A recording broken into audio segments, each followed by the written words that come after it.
其實早喺今年3月中嘅時候呢，喺香港出席咗一個 Longines 搞嘅一個 mini event，俾 media 嘅朋友呢一次過睇晒2023年將會推出嘅一個新錶。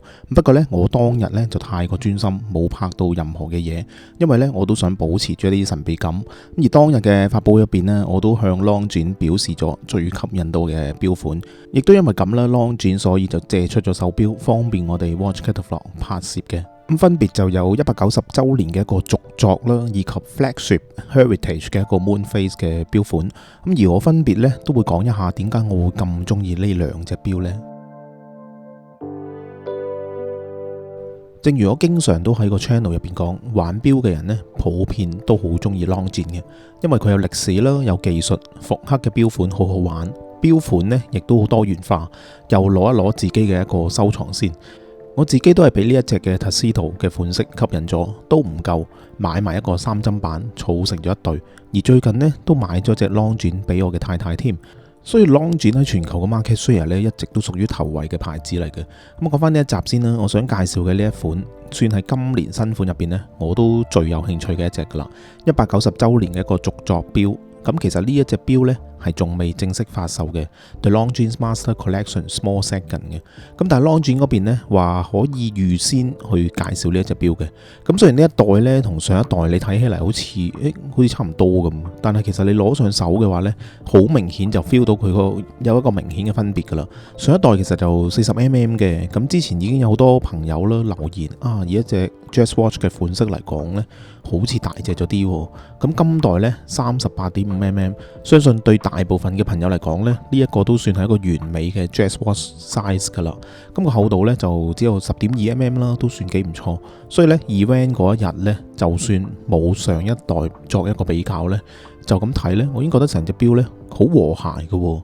咁細小咗嘅錶徑啦，令到個 dial 嘅數字呢，個佈局更加之緊湊。咁個數字呢，一樣都係向內邊雕刻嘅。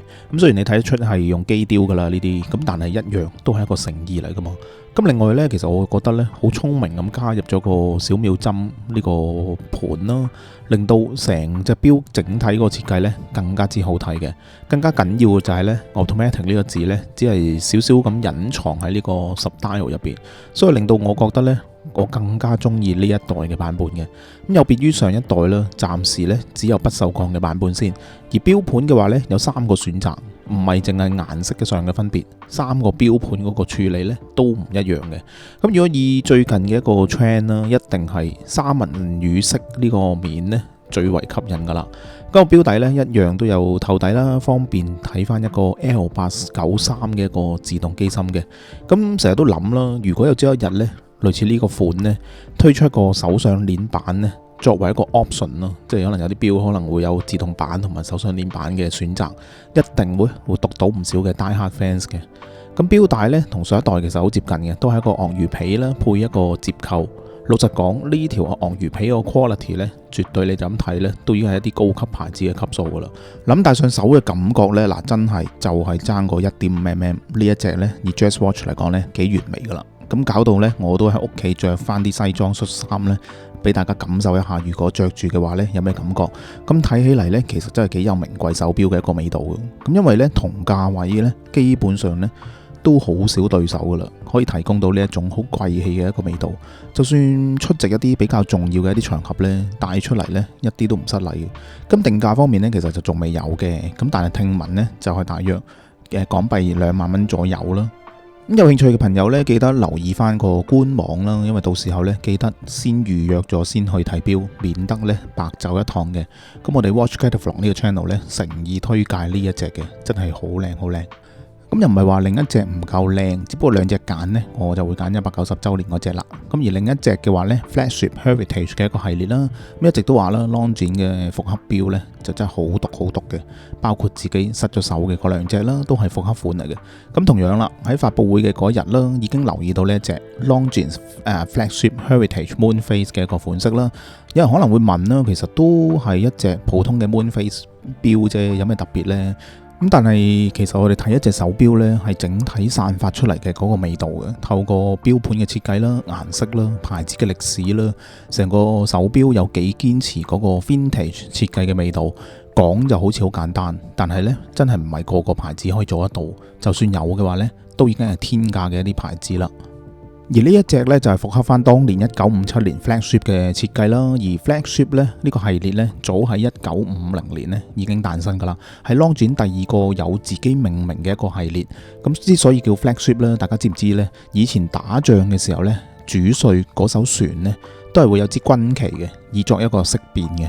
咁 Longines 呢就攞咗佢作為一個比喻啦，比喻指揮官攞住一個軍旗喺海上無懼咁迎風飄揚，名揚四海嘅。咁亦都因為咁呢，攞咗呢個名作為一個系列名嘅。咁講翻呢隻錶啦，一樣都係38.5mm 嘅錶徑，非常之完美啦，一個 Jazz Watch 嘅 size， 不鏽鋼材質嘅錶殼啦。咁點解一睇之下呢，有一住好獨特嘅一個味道呢？同一般現行嘅 Moonface 錶呢有啲唔同。喺呢度呢，我都揾咗啲圖片參考啦。無論 dial 咧、index 啦、少少圓拱形嘅一個錶盤啦、細小嘅刻度啦，都係原版復刻咁樣再改良落去嘅。咁所以 Longines 呢做復刻錶呢，真係有一手嘅。成個 dial 呢，其實個設計呢就好 balance 嘅，個 Moonface 呢大小都啱啱好，令到成個 dial 呢就唔會太過單調。指針式嘅日期呢，我自己個人就幾中意，起碼你唔係一個日期窗啦，咁就唔會太過破壞呢個 dial。個錶底呢，一樣都好復古嘅。以前嘅錶咧，大家都知道啦，就唔會做透底噶嘛。咁以及有一個金色卡拉維爾帆船嘅一個雕刻，都一樣復刻咗嘅。而眼前所見到嘅呢啲藍色呢，係珐琅物料嚟嘅。咁呢隻卡拉維爾帆船呢，係咩來頭呢？其實係一款盛行喺15世紀嘅一個三桅帆船嚟嘅。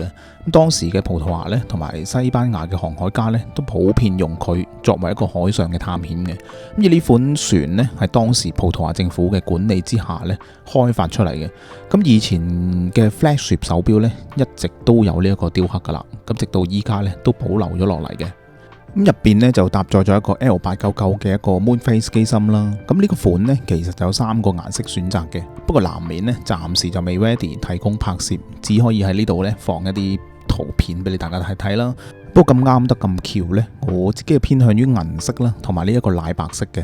因為奶白色咧，當然就因為嗰個好復古嘅味道啦，配翻一個金針金嘅 index， 成件事呢就非常之 vintage 噶啦。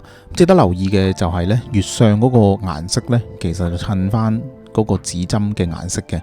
不過如果呢兩隻揀嘅話呢，我可能會揀銀色，因為呢好有呢現今呢貴氣手錶嘅一個味道。咁3個顏色呢，其實都配翻唔同嘅鱷魚皮帶啦，唔同顏色。而呢啲鱷魚皮嗰個生產過程呢，完全符合翻一啲國際嘅標準嘅，係符合翻一個瀕危野生動植物總國際貿易公約嘅一個規定添。咁所以就唔會話有一啲環境嘅破壞啊定傷害。咁而個錶扣呢，係一個新款嘅 Heritage 嘅款式嚟嘅添。咁戴上手嘅感覺呢，成個質感俾到你呢，完全係超晒班嘅。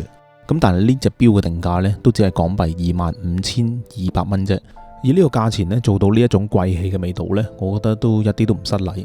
咁 Longines 嘅新錶呢，一般都喺港澳地區嘅專門店啦優先發售嘅。咁但係首批個數量呢，其實就好少嘅啫。建議大家呢，先去到官網預約睇錶，以免呢白走一趟嘅。咁呢集嘅影片就去到呢度先啦。再次感謝 Longines 借出咗手錶拍攝。最後呢，再分享一下對 Longines 嘅一啲睇法啦。大家可能會有一個錯覺啦，Longines 嘅款式好似好大路，冇乜特別咁，因為嗰啲呢都係 target 翻普羅大眾嘅。有好多好玩嘅有特色嘅一啲款式呢，反而 Longines 呢就唔會太試嘅宣傳嘅，所以呢，就等我哋呢為大家介紹更多更深入咁去了解 Longines 好玩嘅一面。再次多謝收睇 Watch Catalog。咁之前呢，其實都有介紹過好多嘅 Longines嘅，大家不妨都重溫一下。我哋下一集再見，拜拜。